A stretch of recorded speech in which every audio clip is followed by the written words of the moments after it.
Eu vou ler apenas o verso 4. Eu estou com a versão revista e atualizada, ARA, e nessa versão está escrito assim: alegrai-vos sempre no Senhor, outra vez digo, alegrai-vos. Você pode repetir comigo? Vamos juntos? Alegrai-vos sempre no Senhor, outra vez digo, alegrai-vos. Amém? Bom, eu quero começar pedindo licença a você para lhe fazer uma pergunta. Na verdade, uma pergunta pessoal. E eu sei que vocês não gostam de perguntas pessoais. Aliás, nós não gostamos de perguntas pessoais, porque toda pergunta pessoal invade a nossa privacidade. Toda pergunta pessoal nos põe contra a parede, e nós não gostamos que ninguém invada a nossa vida sem pedir licença. Mas vou lhe fazer esta pergunta como se nós estivéssemos numa conversa bem particular, e a pergunta é esta: você é uma pessoa feliz? Você é uma pessoa feliz? Bom, não precisa ter muita pressa para responder essa pergunta, porque ela não é tão simples e não é tão óbvia como parece. Eu explico.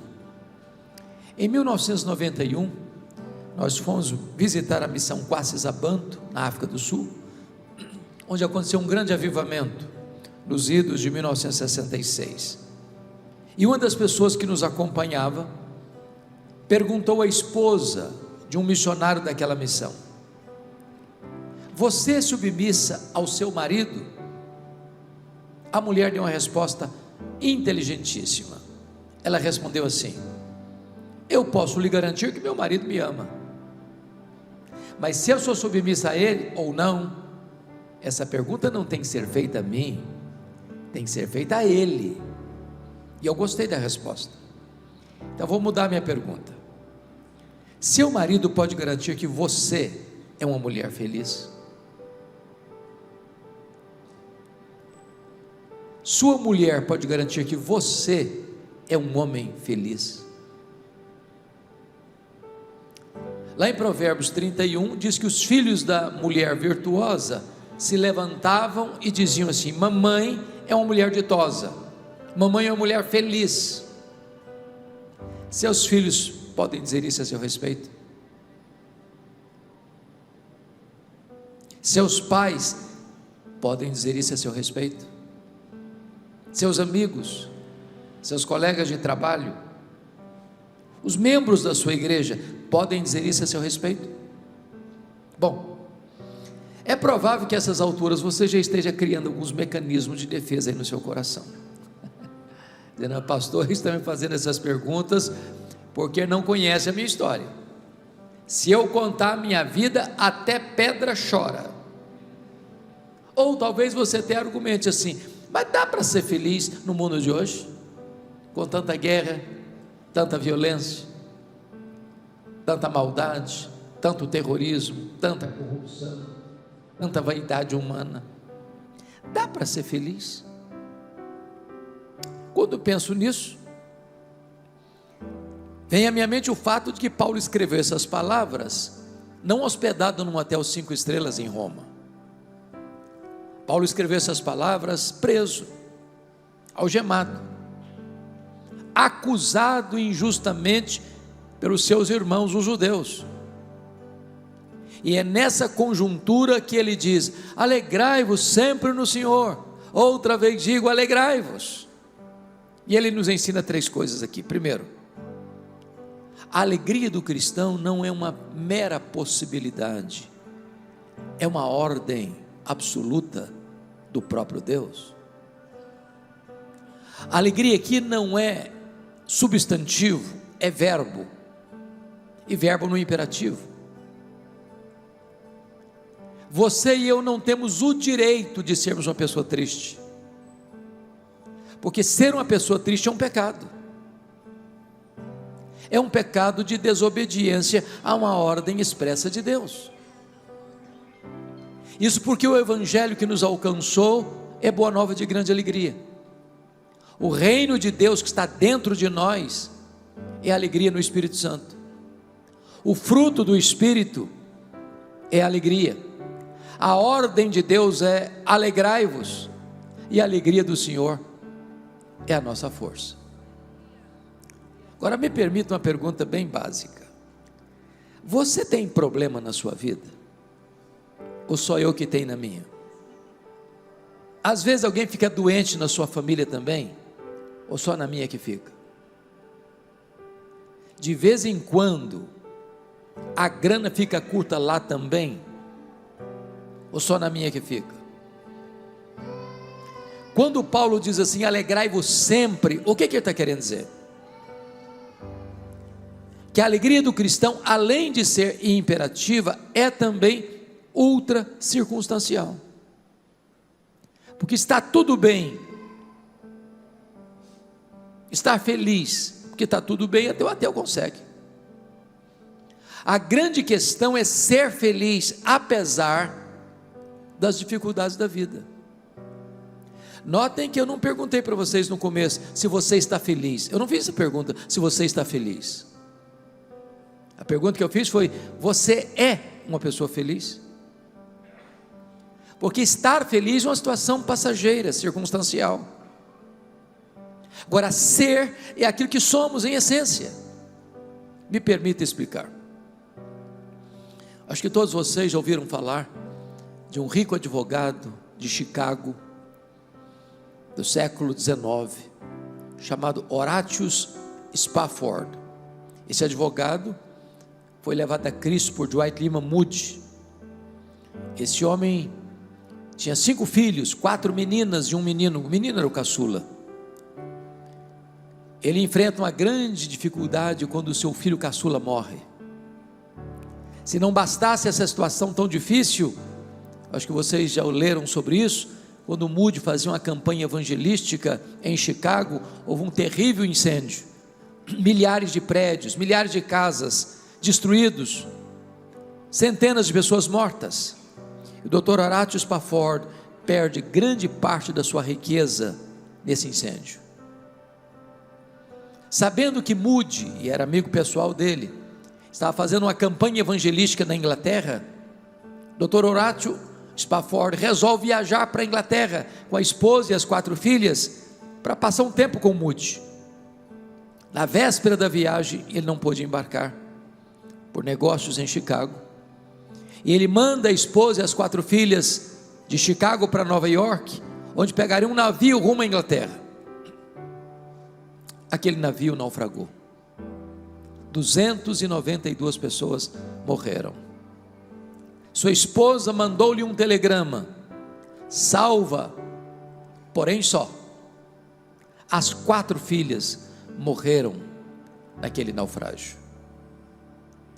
Ele vai ao encontro da sua esposa, pede ao comandante do navio para mostrar o local do acidente. E quando ele está olhando o local onde as suas filhas foram engolidas pela fúria das águas, o Deus que inspira canções de louvor nas noites escuras, colocou uma música no coração dele, e ele compôs essa música. E só essa ele compôs em toda a sua vida, mas essa música é mundialmente conhecida, e você e eu cantamos até hoje. Se paz a mais doce me deres gozar, se dor a mais forte sofrer, ó seja o que for, tu me fazes saber que feliz com Jesus sempre sou feliz com Jesus meu Senhor. O estribilho desta música em inglês significa It's well with my soul, it's well with my soul. Está tudo bem com a minha alma, está tudo bem com a minha alma. É claro que um pai que enfrenta o luto das suas filhas não está feliz, mas se ele tem Jesus, ele é feliz. Isso porque a felicidade do cristão não é um sentimento, não é uma emoção.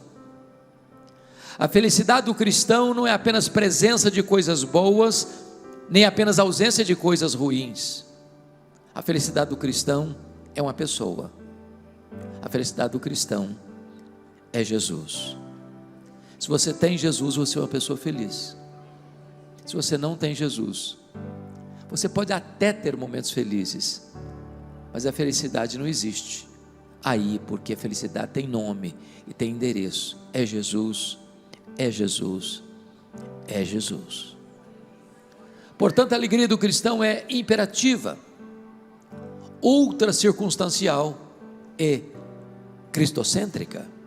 Agora, eu não preciso ser um grande entendedor da alma humana para concluir uma coisa: nem todos os crentes, salvos pela graça, estão desfrutando desta alegria, que o apóstolo Pedro chamou de indizível e cheia de glória. Basta você olhar para o semblante de alguns crentes, parece que tem uma aura de tristeza. Basta você conversar com alguns deles, você conclui que há uma tristeza aí. E a grande pergunta é: quem está roubando a alegria dos crentes? Quem está saqueando a cidadela da alma dos crentes e levando embora a sua alegria? Quais são esses ladrões da alegria? Esta carta é a carta da alegria, e em cada capítulo desta carta, Paulo menciona um ladrão diferente da alegria. Quais são eles? Com a sua Bíblia aberta comigo em Filipenses, vamos identificá-los. O primeiro ladrão da alegria está aí no capítulo 1, versículo 12. Paulo diz assim: meus irmãos, eu quero cientificar-vos de que as coisas que me aconteceram têm antes contribuído para o progresso do Evangelho. Preste atenção: as coisas que me têm acontecido, ou as coisas que me aconteceram. As coisas que nos acontecem são as circunstâncias da vida, e as circunstâncias da vida são o primeiro ladrão da alegria. Sabem por quê? Porque as circunstâncias acontecem com você, querendo você ou não, gostando você ou não, planejando você ou não. As circunstâncias acontecem ao arrepio da sua vontade, à revelia do seu querer, e chega e põe a sua vida de ponta cabeça. É um acidente grave, é uma doença súbita, é um divórcio doloroso, é um luto traumático,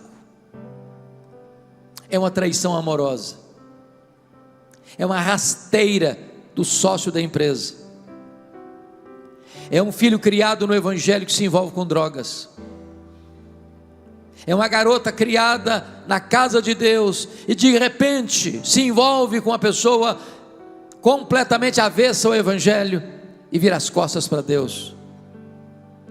É uma situação que você nunca imaginou passar na vida, mas está passando.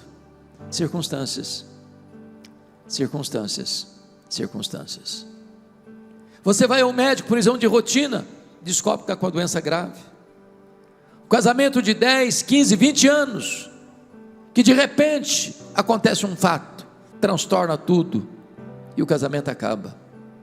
Se você não tomar cuidado, essas circunstâncias levam embora a sua alegria. Quando Paulo diz assim: eu quero que vocês saibam que as coisas que me aconteceram não roubaram a minha alegria, mas contribuíram para o progresso do Evangelho, eu preciso perguntar para Paulo: do que você está falando, Paulo? Que coisas são essas? Que circunstâncias são essas? O que aconteceu com você? E ele poderia responder-nos assim: olha, eu fui perseguido em Damasco, eu fui rejeitado em Jerusalém, eu fui esquecido em Tarso, eu fui apedrejado em Listra, eu fui açoitado em Filipos, eu fui escorraçado em Tessalônica, eu fui enxotado de Bereia, eu fui chamado de tagarela em Atenas, eu fui chamado de impostor em Corinto, eu enfrentei feras em Éfeso, eu fui preso em Jerusalém, eu fui acusado em Cesareia, eu enfrentei um naufrágio para Roma, eu fui picado por uma cobra em Malta, eu cheguei em Roma preso e algemado. Mas eu quero que vocês saibam que as coisas que me aconteceram têm antes contribuído para o progresso do Evangelho. Esse homem não crê em acaso, esse homem não crê em sorte, esse homem não crê em azar, Esse homem não crê em determinismo. Esse homem não crê em misticismo. Esse homem não crê em olho gordo. Esse homem não crê em feitiço e macumba para crente. Esse homem sabe que a mão de Deus dirige o seu destino.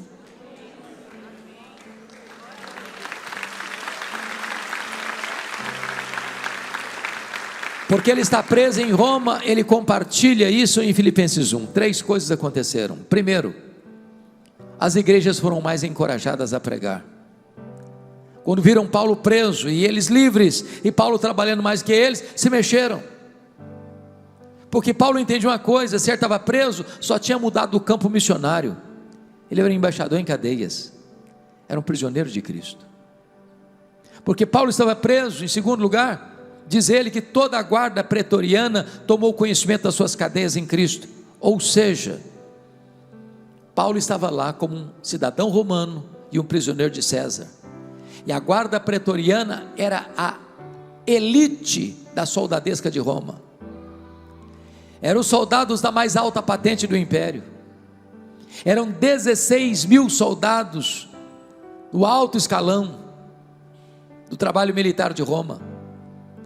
E Paulo tinha que estar algemado com um soldado desse, todo dia, 3 turnos por dia, em rodízio, dando oportunidade que ele evangelizasse toda a guarda pretoriana. O camarada não podia nem saber, porque estava algemado com ele. E evangelho neles, e evangelho neles, e evangelho neles. Depois de 2 anos, toda a guarda pretoriana estava evangelizada. Se Paulo estivesse solto, certamente ele não teria acesso à elite militar de Roma. É claro que Nero não sabia, mas é como se Deus tivesse constituído Nero como presidente das missões estrangeiras do império, que botou lá dentro da sua casa o maior evangelista do século, e diante dele o seu auditório. Porque Paulo estava preso, ele não podia viajar como era seu propósito e desejo. O que é que ele faz então? Começa a escrever cartas, as cartas da primeira prisão: Efésios, Filipenses, Colossenses, Filemon. Se Paulo estivesse solto, talvez nós não teríamos essas joias na nossa Bíblia. Lição aprendida. Às vezes você pensa que a sua vida está de ponta cabeça. Às vezes você pensa que você perdeu as rédeas da sua história. E nestas horas Deus pode estar escrevendo o capítulo mais importante da sua vida e da sua história. Então olhe para as circunstâncias sob a perspectiva da soberania de Deus. Do contrário, as circunstâncias podem levar embora a sua alegria. Veja a sua vida pela ótica de Deus, para que você possa dizer: sabemos que todas as coisas cooperam para o bem daqueles que amam a Deus. Vamos ao segundo ladrão da alegria. Confira aí comigo, capítulo 2, versos 3 a 5.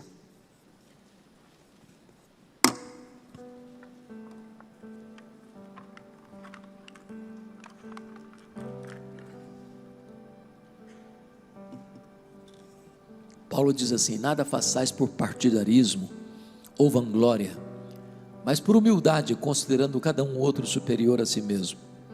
Não tem visto o que é propriamente seu, senão também cada qual que é dos outros. Tende em vós o mesmo sentimento que houve também em Cristo Jesus. O segundo ladrão da alegria são as pessoas. E eu preciso admitir que nós sofremos mais por causa de gente do que por causa de coisas. As pessoas nos fazem sofrer mais do que as circunstâncias. Sabem por quê? Porque as pessoas nos decepcionam, e nós decepcionamos as pessoas.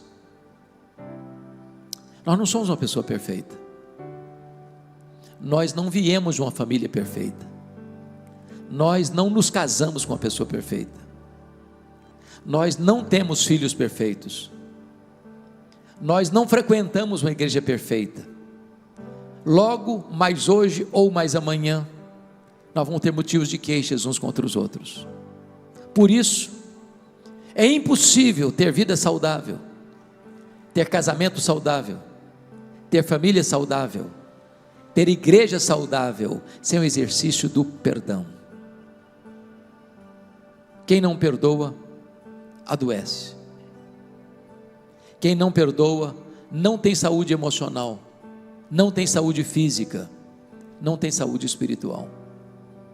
O perdão é absolutamente vital. Foi Jesus quem disse que se nós não perdoarmos, não poderemos orar, não poderemos trazer nossa oferta ao altar, não poderemos ser perdoados. Se nós não perdoarmos, seremos entregues aos flageladores da alma, aos verdugos da consciência. Agora, perdão é uma questão de bom senso, porque guardar mágoa é autodestruição, é autofagia, é a mesma coisa de beber um copo de veneno pensando que o outro é quem vai morrer. Quando você guarda a mágoa de alguém, esse alguém vai botar um cabresto em você, vai dominar a sua mente, vai controlar você por completo. Você vai ter que conviver com essa pessoa 24 horas por dia, e a pessoa que você menos gostaria de conviver, pois ela vai conviver com você 24 horas por dia. Você vai chegar em casa cansado, para tirar uma soneca, ela se deita com você e vira o seu pesadelo. Você vai chegar em casa com fome, e vai se assentar à mesa, e ela vai se assentar à mesa com você e tirar o seu apetite. Você vai sair de férias com a família, ela vai pegar carona com você, estragar suas férias. A única maneira de você ser livre é espremendo o pus da mágoa e perdoando. Quando eu olho para essa carta e o texto que li, é muito curioso, porque a igreja de Filipos tem uma característica singular. Paulo diz que foi a única igreja que ele plantou, que se associou com ele no que tange a dar e receber.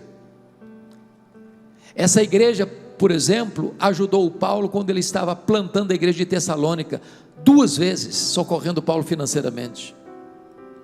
Quando Paulo era pastor de Corinto, e Corinto era uma região rica, e a região da Macedônia é uma região pobre, a igreja de Corinto era mão de vaca, pão dura, não pagava o salário de Paulo.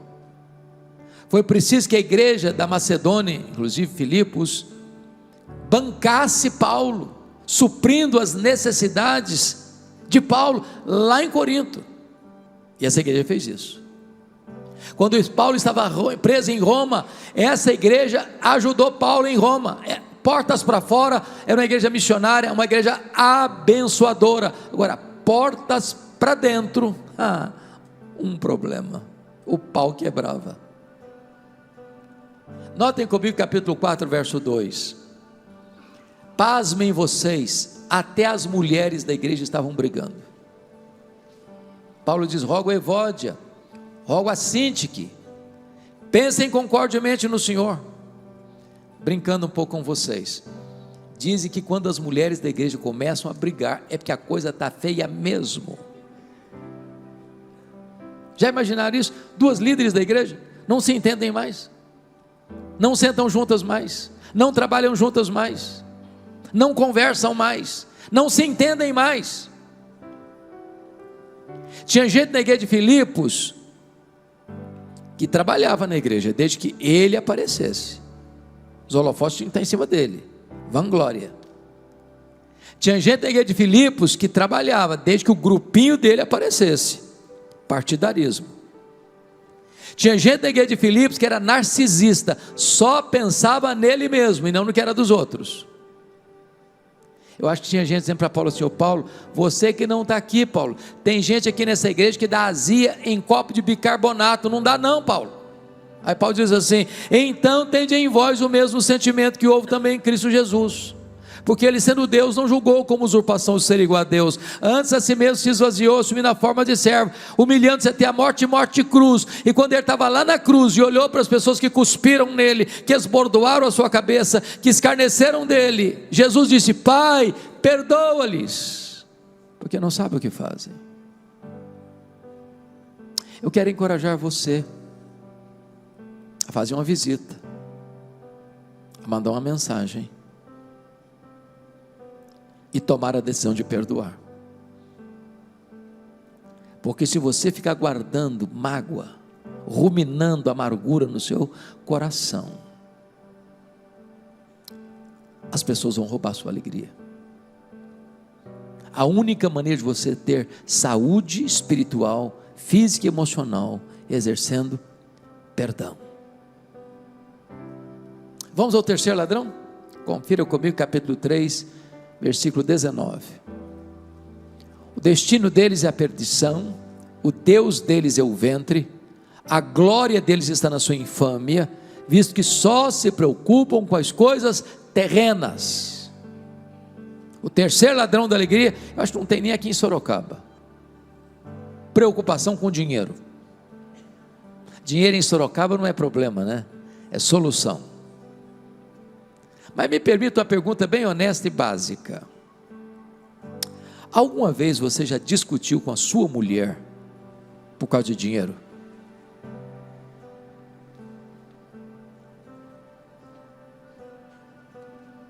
Alguma vez você já discutiu com o seu marido por causa de dinheiro? Porque se vocês falarem para mim que nunca, eu vou duvidar da honestidade de vocês. Porque as pessoas discutem por causa de dinheiro. Discutem porque tem muito dinheiro. Discutem porque tem pouco dinheiro. Discutem porque não tem dinheiro nenhum. Mas sempre discutem. O dinheiro hoje é um dos principais pomos de discussão da família contemporânea.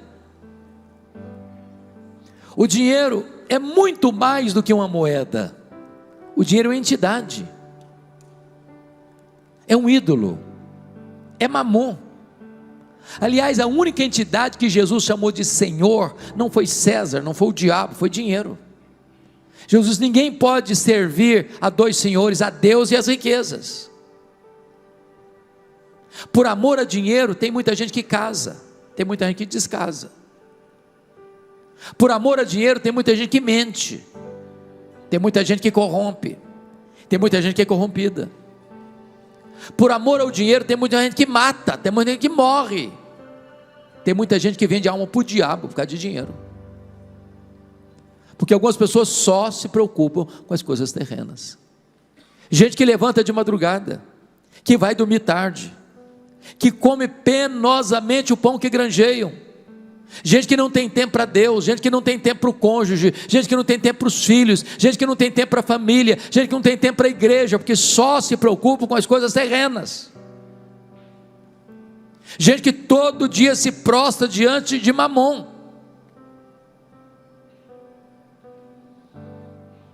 Nós vivemos uma cultura complexa hoje. Dr. Toncini, no seu livro O Lado Oculto da Globalização, diz que nós vivemos hoje na realidade da economia global, e é um fato mesmo, né? Nenhum país, por mais desenvolvido que seja, é totalmente autossuficiente em tudo.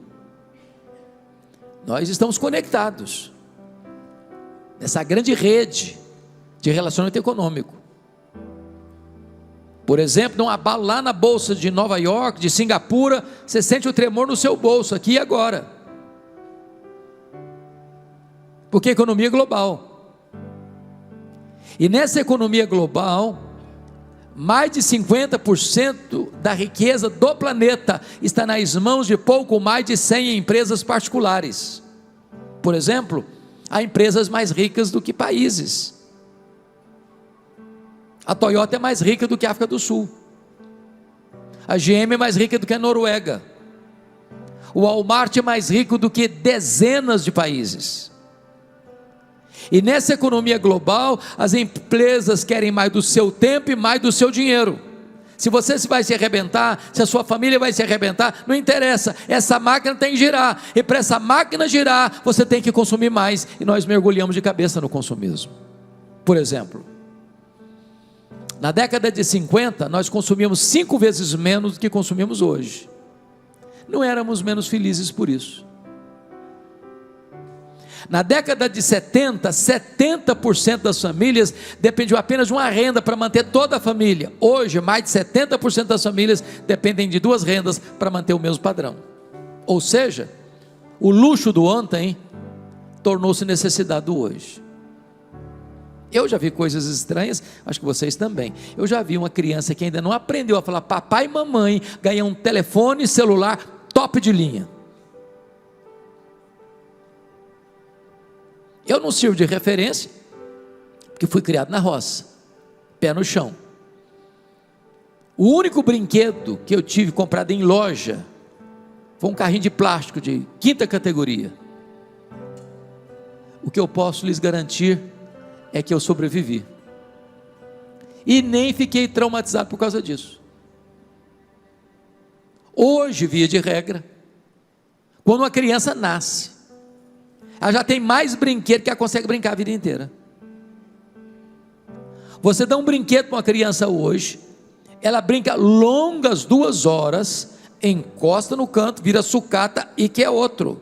E se você não der, ela entra em crise emocional, tem que levar para o psicólogo. Eu tenho um amigo que tem 3 mulheres. Obviamente, a esposa e 2 filhas. Não pensem mal do meu amigo, por favor.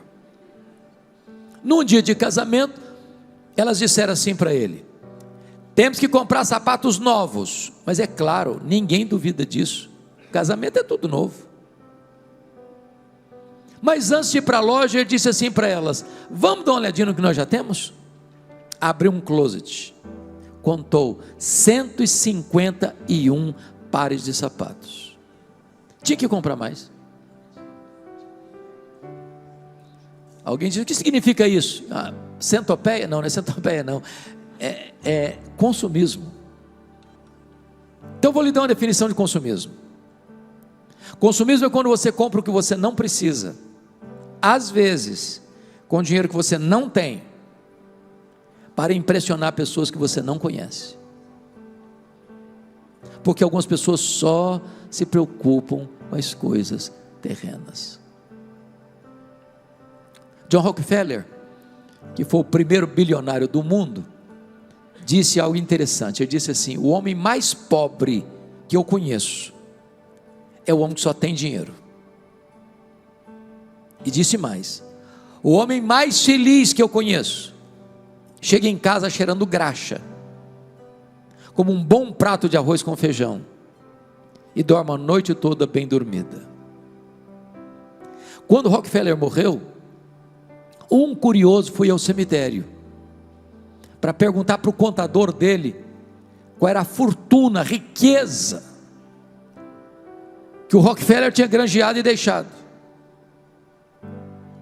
E aí conseguiu, chegou no cemitério, chamou o contador do Rockefeller à parte e disse: rapaz, me conta aí, quanto o doutor John Rockefeller deixou?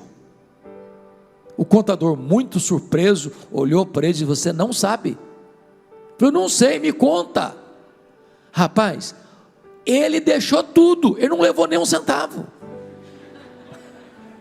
Não tem gaveta em caixão, não tem caminhão de mudança e enterro. Você não trouxe nada, você não vai levar nada. Então, entenda uma coisa: se você pôr o seu coração no dinheiro, achando que o dinheiro vai fazer você feliz, achando que o dinheiro vai dar segurança para você, você está equivocado. O dinheiro é bom, é claro, mas a Bíblia diz que o amor do dinheiro é a raiz de todos os males. Muitos nessa cobiça se desviaram da fé, atormentaram-se com muitos flagelos. Mais gente cai por causa da riqueza do que na pobreza. Mais gente tropeça pela busca insaciável do ter, do que nas lutas do vale da vida. A Bíblia diz assim: a piedade com contentamento é grande fonte de lucro. Jesus e a Bíblia nos alerta: se os nossos bens prosperam na terra, não devemos botar nelas o coração, porque quem amar o dinheiro dele nunca vai se satisfazer. Sabe por quê? Para fazer você feliz é só Jesus, é só Jesus, é só Jesus. Vamos ao quarto ladrão da alegria, por favor, confira comigo, capítulo 4, versos 6 e 7. Paulo diz assim: não andeis ansiosos de coisa alguma, Em tudo, porém, sejam conhecidas diante de Deus as vossas petições, pela oração e pela súplica, com ações de graças. E a paz de Deus, que excede todo entendimento, guardará o vosso coração e a vossa mente em Cristo Jesus. O quarto ladrão da alegria é a ansiedade. E eu quero fazer uma perguntinha para você. Você conhece alguma pessoa ansiosa? Conhece? Já viu alguma pessoa ansiosa hoje? Já viu? Tenho certeza, você se olhou no espelho antes de vir para cá? Você é daquele tipo de gente que fica roendo as unhas? O problema está lá na China, você pensa que já está batendo na porta da sua vida? Ou daquele tipo de gente que quando não tem problema, você tem que criar um porque não sabe viver sem problema? Ô, gente, a ansiedade, segundo o Dr. Rollo May, é o mal desta geração. A ansiedade atinge pessoas de todos os estratos sociais, de todas as faixas etárias, de todos os credos religiosos. Pasmem vocês, até as crianças estão ansiosas hoje. Nós temos algumas aqui, elas são muito bem-vindas. Um dia eu estava lá em Vitória, pastor, na igreja, e cheguei e tinha uma criança brincando. Estava sozinha lá, distraída, brincando. E fui me aproximando dela e disse assim: filha, que vidona, hein? Ela voltou-se brava para mim e disse: o senhor é que pensa.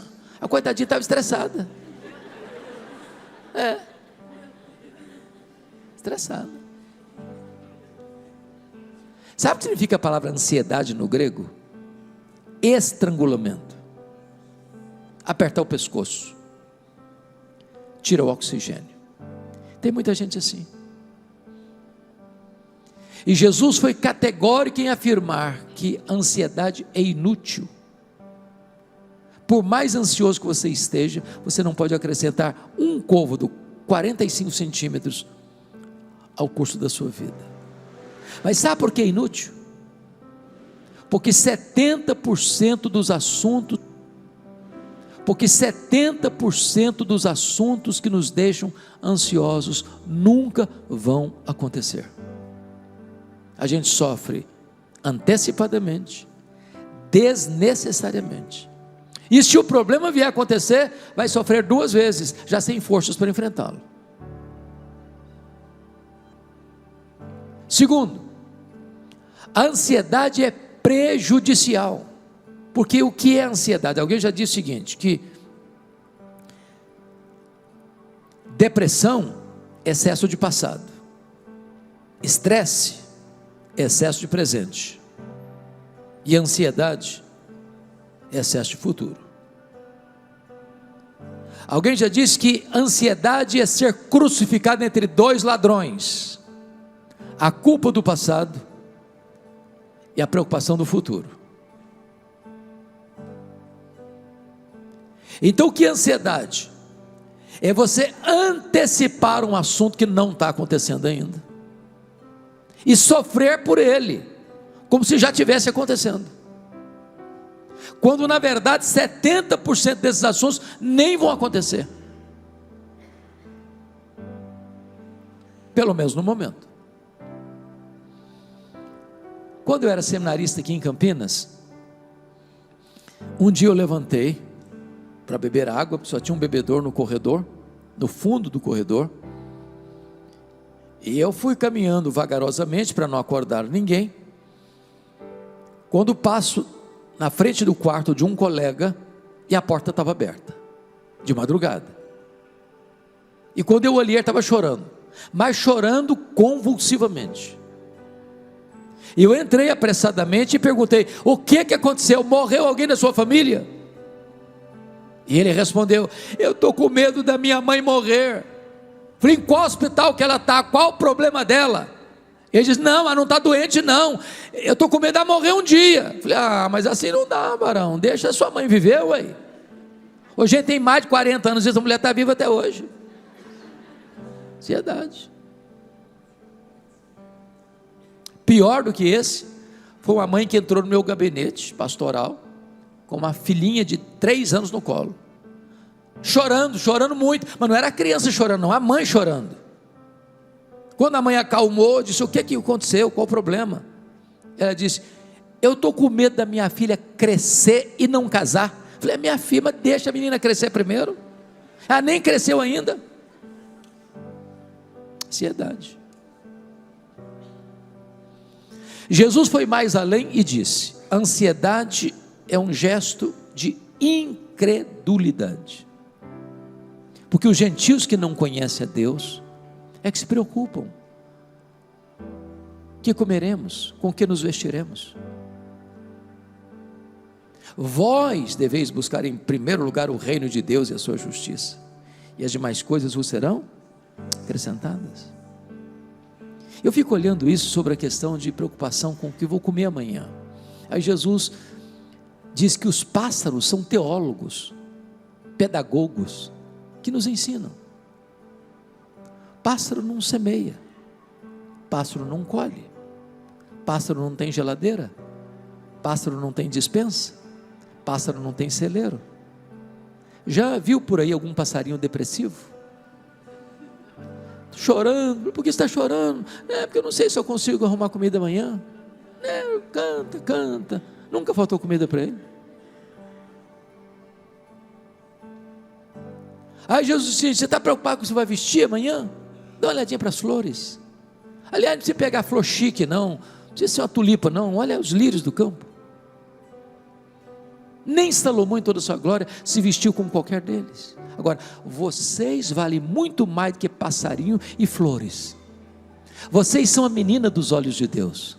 Vocês são a herança de Deus. Vocês são filhos de Deus. Vocês são herdeiros de Deus. Vocês têm um nome no livro da vida. Vocês são preciosos aos olhos do Pai. Então, para de ficar preocupado. Descanse.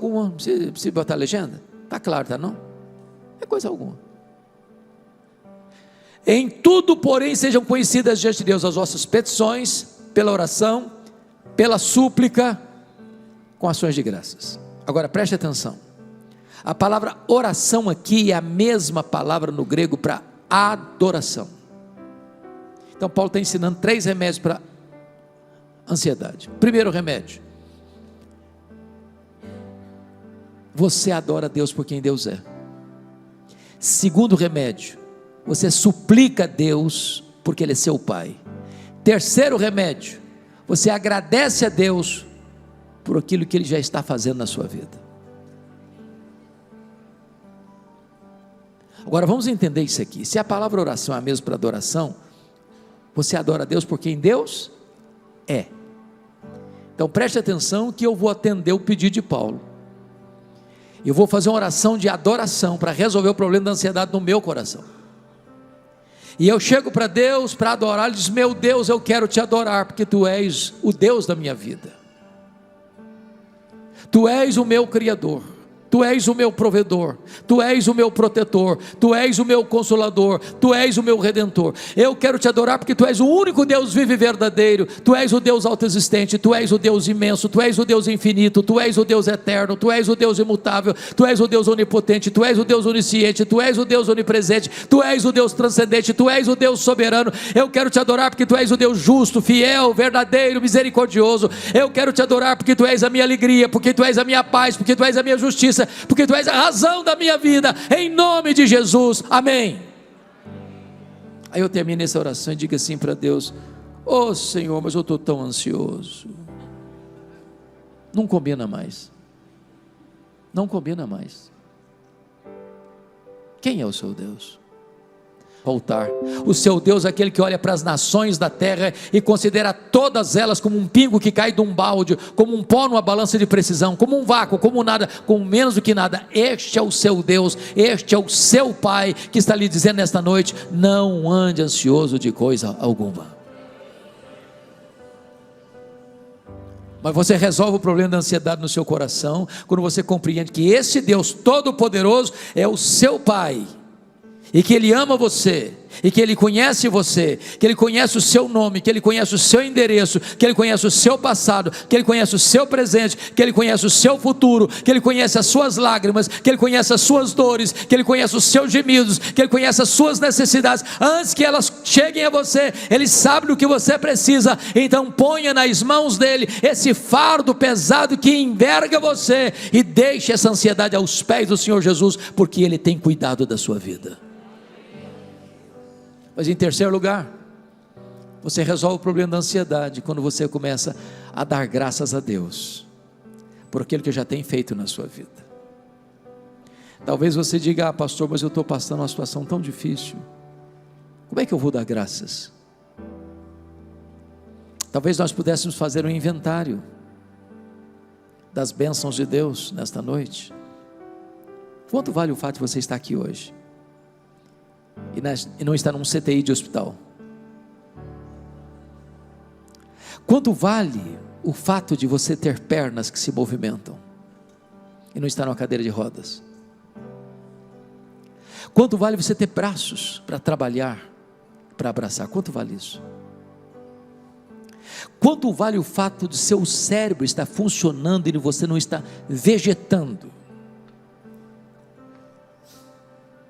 apenas vivo mecanicamente?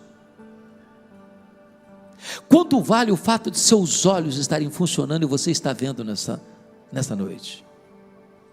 Quanto vale o fato de você estar ouvindo nessa noite? Quanto vale isso?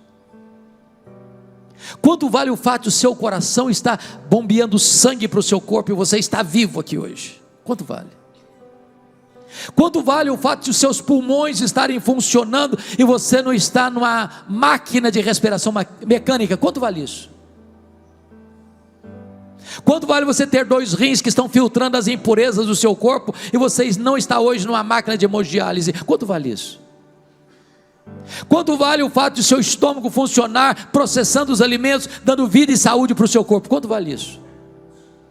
Quanto vale o fato de você ter uma casa para morar, de você ter uma cama para dormir, de você ter uma mesa com pão com fartura? Quanto vale o fato de você ter uma família para onde voltar no final de um dia? Quanto vale você ter a igreja do Deus vivo? Quanto vale você ter seu nome escrito no livro da vida? Quanto vale você ter Jesus como seu salvador pessoal? Quanto vale?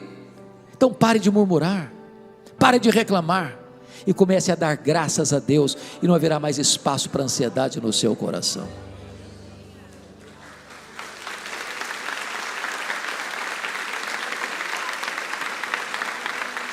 O resultado, diz o apóstolo Paulo, é que a paz de Deus, que excede todo entendimento, guardará o vosso coração e a vossa mente em Cristo Jesus.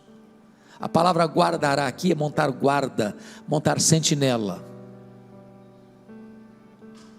E montar sentinela ao redor da sua cabeça e do seu coração, porque a ansiedade é um pensamento errado e um sentimento errado.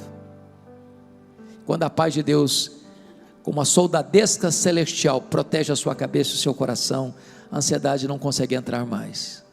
E é por isso que Paulo podia dizer de dentro de uma prisão: alegrai-vos sempre no Senhor.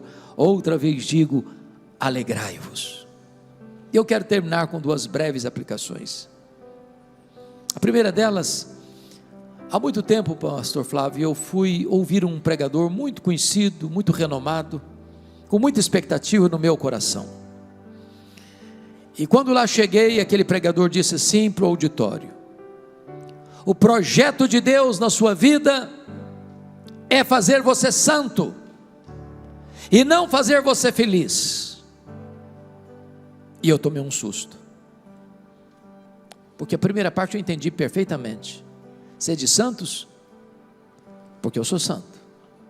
Mas a segunda parte eu não entendi, e eu fui pesquisar e encontrei a resposta.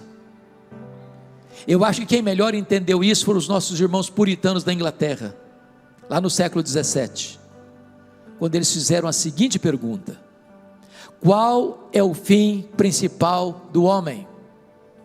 E eles responderam: o fim principal do homem é glorificar a Deus e gozá-lo para sempre.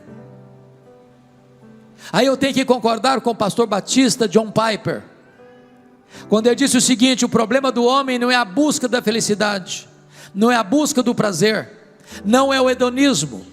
O problema do homem é contentar-se com a felicidade pequena demais, limitada demais, terrena demais, quando Deus nos criou e nos salvou para a maior de todas as alegrias, para o maior de todas as felicidades, de amá-lo, de fruí-lo, de glorificá-lo, de contemplá-lo face a face, de estar na presença dEle, porque é na presença de Deus que tem plenitude de alegria. Então eu quero dizer para você nesta noite, que Deus quer que você seja muito feliz, abundantemente feliz, maiusculamente feliz, superlativamente feliz, eternamente feliz. Alegrai-vos sempre no Senhor. Outra vez digo, alegrai-vos. Mas em último lugar, eu quero terminar pedindo permissão a você para lhe fazer uma pergunta. Na verdade, uma pergunta pessoal. E eu sei que vocês não gostam de perguntas pessoais. Aliás, nós não gostamos de perguntas pessoais, porque toda pergunta pessoal invade a nossa privacidade. Toda pergunta pessoal nos põe contra a parede. E nós não gostamos que ninguém invada a nossa vida sem pedir licença. Mas vou lhe fazer essa pergunta como se nós estivéssemos numa conversa bem particular. E a pergunta é esta: você é uma pessoa feliz? Que Deus nos ajude a dar essa resposta nesta noite. Amém. A alegria é uma marca essencial da vida cristã. Ela não é apenas um sentimento passageiro ou algo que depende das circunstâncias, mas um fruto do Espírito, como está escrito lá em Gálatas, no capítulo 5, verso 22. É um mandamento do Senhor que nos lembra o texto em Filipenses 4:4. Alegrai-vos sempre no Senhor. Outra vez, digo, alegrai-vos.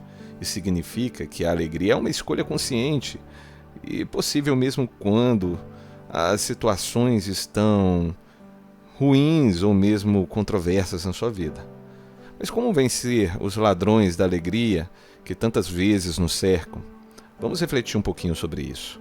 Em primeiro lugar, devemos entender que as circunstâncias não definem a nossa alegria. Muitas vezes enfrentamos situações difíceis, problemas no trabalho, desafios familiares e até mesmo enfermidades. Contudo, a palavra nos ensina que a nossa alegria não está nas circunstâncias, mas em Cristo. O apóstolo Paulo, mesmo preso, conseguiu alegrar-se porque sabia que Deus estava no controle e que o Evangelho estava sendo pregado por toda parte. Você consegue confiar na soberania de Deus mesmo nos momentos mais desafiadores? Em segundo lugar, você precisa aceitar o perdão como uma ação libertadora. As pessoas podem ser um grande desafio para a nossa alegria. As mágoas, os ressentimentos, que na maioria das vezes ficam acumulados em nosso coração, tornam a vida muito mais pesada e nos impede de viver com alegria perene. No entanto, o perdão é a chave que nos liberta. Vai libertar tanto quem perdoa quanto quem é perdoado. Jesus nos ensina a perdoar como Ele perdoou, porque a amargura rouba a nossa paz e a nossa felicidade. Hoje é dia de liberar perdão, experimentar esse sentimento de leveza que Ele proporciona e que só Deus pode trazer quando a gente ativa o perdão em nosso coração. Em terceiro lugar, você tem que descobrir como a ansiedade é vencida com oração. Quantas vezes a preocupação e a ansiedade roubam a nossa paz? Lá em Filipenses, no capítulo 4, versos 6 e 7, a gente tem uma poderosa solução. Não andem ansiosos por coisa alguma, mas em tudo, pela oração e súplicas, com ação de graças, apresentem seus pedidos a Deus. E a paz de Deus, que excede todo o entendimento, guardará os seus corações e as suas mentes em Cristo Jesus. Quando entregamos nossas preocupações ao Senhor, Ele troca nossa ansiedade por sua paz. Enfim, a alegria verdadeira sempre vai estar em Cristo Jesus. A felicidade não está em bens materiais, nas conquistas, numa fase boa, nas pessoas, mas ela sempre vai estar em Cristo Jesus. Ele é a fonte da nossa alegria, a razão pela qual podemos cantar, sorrir e viver com esperança, mesmo quando tudo ao nosso redor parece desmoronar. Sabemos que temos um Salvador que é imutável e que está conosco em todos os momentos. Esse é o convite para você hoje. Escolha a alegria que vem de Deus e não permita que as circunstâncias e as mágoas, ansiedade ou qualquer outra coisa roube o que Deus já preparou para você. Reafirme a sua confiança no Senhor e permita que Ele seja a sua força e o seu refúgio. Espero que você tenha gostado dessa mensagem. Espero que ela tenha sido edificante para você. E se foi, compartilhe esse vídeo com mais pessoas, deixa aí o seu like, deixa aí no comentário o que você achou e não se esqueça de se inscrever no canal e ativar as notificações, porque você não vai perder nenhum conteúdo. Vai ser muito bom e você vai continuar vivendo essa vida de edificação. Amém? Que Deus te abençoe ricamente. Até breve.